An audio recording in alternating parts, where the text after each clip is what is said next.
Before the Second World War, there was not such a thing as globalization. Countries like Germany, Japan, the United Kingdom, France and the United States were competing with each other, established colonies and fought wars over hard-needed resources. After the Second World War, all countries except the United States were broke. Factories and cities were kaput after 6 years of war. The United States was the only country with a healthy economy, a big army, and saw the Soviet Union as the number one enemy. In July 1944, the United States already took the initiative to start the International Monetary Fund, better known as the IMF, in Bretton Woods. The US is the biggest funder of the IMF and after the war poured $13 billion in broken economies via the Marshall Plan and gave former enemies like Germany and Japan free access to the biggest and only surviving consumer market in the world. Countries strategically placed on the world map against the communist enemy. The world became divided between the so-called free world against the communist enemy led by the Soviet Union of Stalin and China led by Mao Zedong.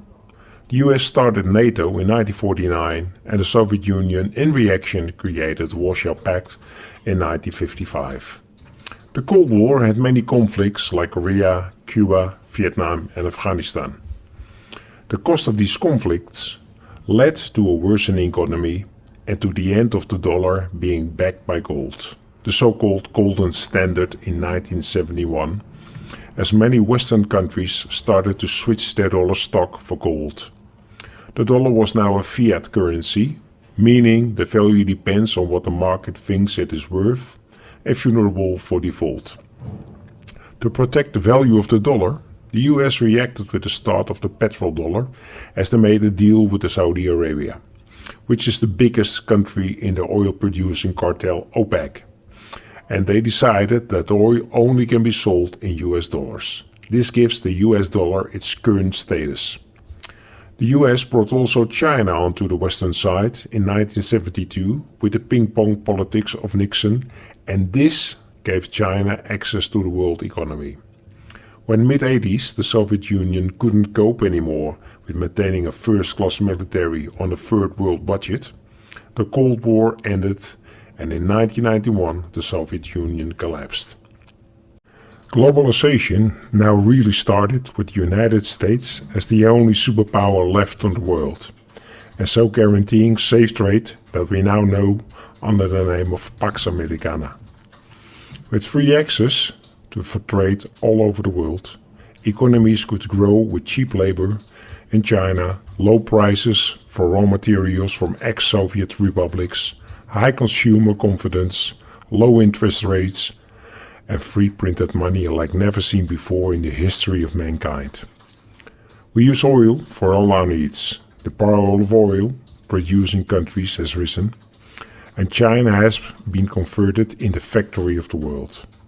Companies like Amazon and Alibaba became the champions of just-in-time stock control for all consumers. Unfortunately, Pax Americana is now coming to an end, and with it, the end of globalization. The United States Navy never patrolled the world oceans for economic reasons, but only played its role to protect their partners against communism, and the need for this is now 30 years overdue. You have to remember that the United States only trades about 10% of the GDP with other countries, and most of this is with Mexico and Canada. Furthermore, the US also now is an oil exporter due to cheap shale, so they have economic benefit of higher oil prices worldwide. You can see the shift of this all via recent tariff wars with not only China but also with the European Union. The United States also have reduced significantly their troops outside the US but remain strongly represented in Southeast Asia. The United States sees China as a rival which should be stopped. China expanded economically enormous thanks to globalization, but now Taiwan is under threat of military invasion. Taiwan is due to the semiconductor industry as important now for the US as oil was in the Gulf region. Disruption of globalization is here. The evergreen container ship incident in the Suez Canal and COVID have proven how fragile the system is. Bringing back production to your own country has become a priority to most countries. The Russian-Ukraine war is speeding up the worldwide trouble, as due to war and connected sanctions, food shortages and higher food prices are now a problem in some regions. Even more important, however, is the shortage of fertilizers for food production for the upcoming years worldwide, and this will lead to important famines in mainly Africa and Asia. Where to?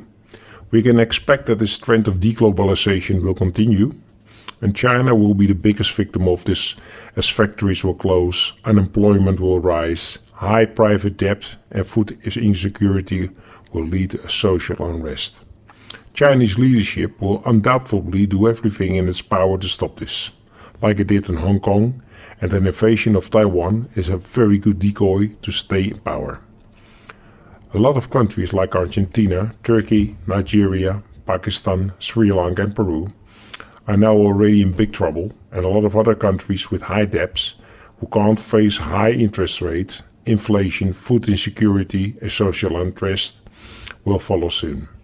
Immigration waves will destabilize countries who can survive. Beside this are the modern Western countries who face a generational shift, as most baby boomers will retire before 2030 and do not have sufficient new workers to take over. How to solve this? Of course, this will be speculation, but history has shown that war is a good way to reset a system that doesn't work very well, and general panic helps to force decisions of the general public which normally would not be accepted. Just look at the last COVID years of diminished basic human rights and how quick the Finnish population accepted NATO membership after decades of neutrality.